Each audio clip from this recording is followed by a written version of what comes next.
കാസർഗോഡ് പൂച്ചക്കാട്ടെ പ്രവാസി വ്യവസായി MC അബ്ദുൽ ഗഫൂർ ഹാജിയുടെ മരണം.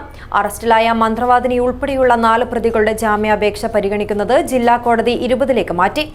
ഇതിനിടെ തെളിവ് ശേഖരണത്തിനായി പ്രതികളെ കസ്റ്റഡിയിൽ വിട്ടുകിട്ടാൻ അന്വേഷണ സംഘം കോടതിയിൽ വീണ്ടും അപേക്ഷ നൽകും.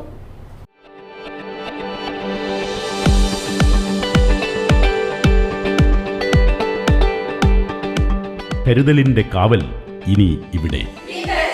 വിൻടച്ച് മൾട്ടി സ്പെഷ്യാലിറ്റി ഹോസ്പിറ്റൽ, കാസർഗോഡ്.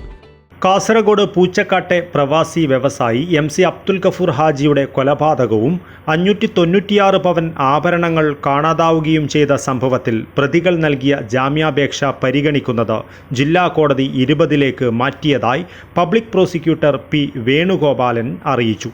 4 പേരും പോലീസ് കസ്റ്റഡിയിലായതിനാൽ കോടതിയിൽ ഹാജരാക്കുവാൻ കഴിയാതെ വന്നതോടെ പ്രതിഭാഗം സമയം നീട്ടി വാങ്ങുകയായിരുന്നു.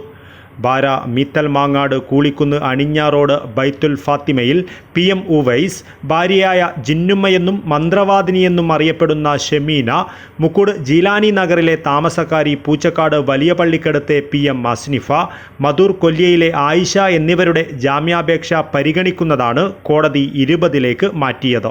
നിലവിൽ തെളിവ് ശേഖരണത്തിനായി പ്രതികൾ അന്വേഷണ സംഘത്തിൻ്റെ കസ്റ്റഡിയിലാണ്. കസ്റ്റഡി കാലാവധി തീരുന്ന മുറയ്ക്ക് ഇവരെ ഹൊസ്ദുർഗ് കോടതിയിൽ ഹാജരാക്കും.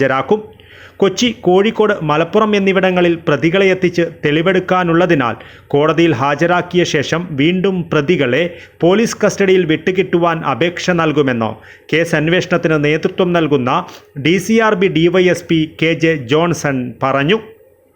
News bureau, Kasaragod.